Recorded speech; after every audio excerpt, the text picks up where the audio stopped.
السلام عليكم، مرحبا بكم معايا على قناة وصفات اقتصادية مع بشرى. بالنسبة لاقتراح اليوم غادي نشارك معكم واحد الطريقة واعرة باش تحضروا بها خيزو مشرمل محمض. خيزو اللي ما كيتسوق عليه حتى شي واحد، غادي يولي كلشي كيتخاطف عليه الا جربتوه بهذه الطريقة. هذه الطريقة ماشي مبتكرة ولا جديدة، هذه الطريقة راه كانت قديمة. خيزو محمض راه من الوصفات التقليدية اللي كانوا كيحضروا اجدادنا. انا متاكده غيولي سيد المائده بهذه الطريقه. كنحتاجوا لتحضير خيزو كناخذوا الكميه على حسب الرغبه. انا عندي هنا 4 كيلو ديال الخيزو اللي كنقشروه بهذه الطريقه اللي كتشوفوا معايا. كنقشروه وكنقطعوه، نحيد ليه القلب وغادي نقطعوه بشكل طولي.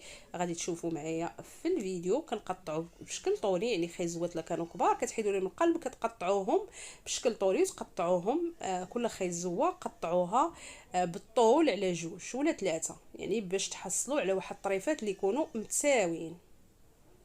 صافي، انا هذيك الكميه ديال الخيزو غادي نقشرها ونقطعها كامله، نحيد لها القلب ونقطعها بنفس الطريقه باش ندوز نسلقها.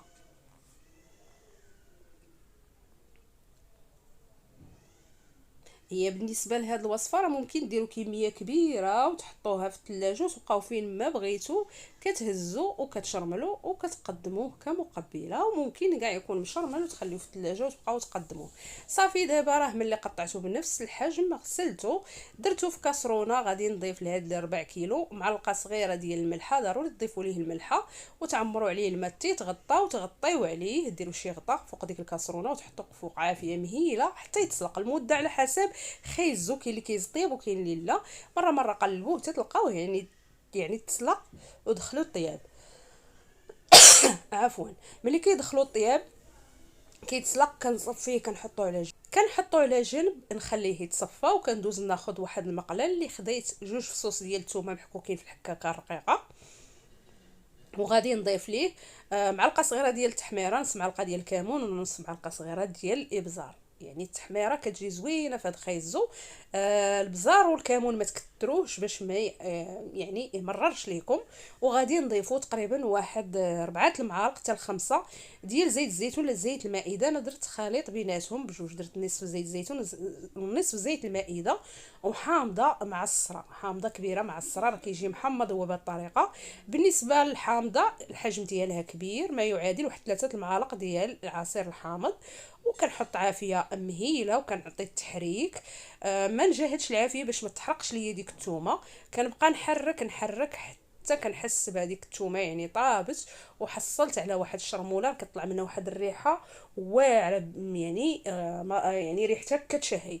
من بعد غادي ندوز نضيف تقريبا واحد 3 المعالق كبار ديال القزبر ومعدنوس يكون مقطع رقيق، غير كنضيفهم وكنقص عافيه مهيله الشمعه باش داك الربيع يبقى واخد اللون الاخضر ما يتحرقش ليا ويعطيني واحد اللون زوين. كتعرفوا اللون ديال الخيزو احمر برتقالي عفوا مع ديك الخضوريه كيعطينا واحد اللون اللي كيشهي.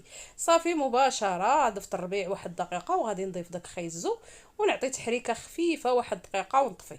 صافي، غادي نحركو مزيان داك خيزو، ومن بعد كيكون واجد كنقدموه بالصحه والراحه.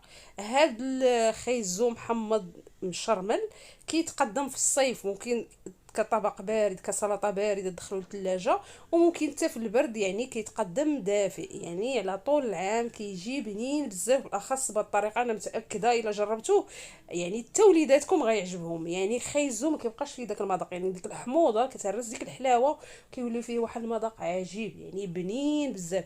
هاد الطريقه راه كتجي كذلك حتى مع اللوبيا ومع الدنجال حتى هو ممكن تشرملوه بهذه الطريقه، راه كيجي واعر. انا متاكده الا جربتو يولي معتمد عندكم ان شاء الله. مستقبلا نشارك معكم حتى اللوبيا الخضراء والدنجال بهذه الطريقه محمضه، راه كيجي بنين بزاف. ان شاء الله غادي نشاركهم معكم في فيديوهات القادمه. كنشكركم بزاف على المتابعه. بالنسبه لمقادير الوصفات راه غتلقاوهم دائما في صندوق الوصف. وبسلام عليكم.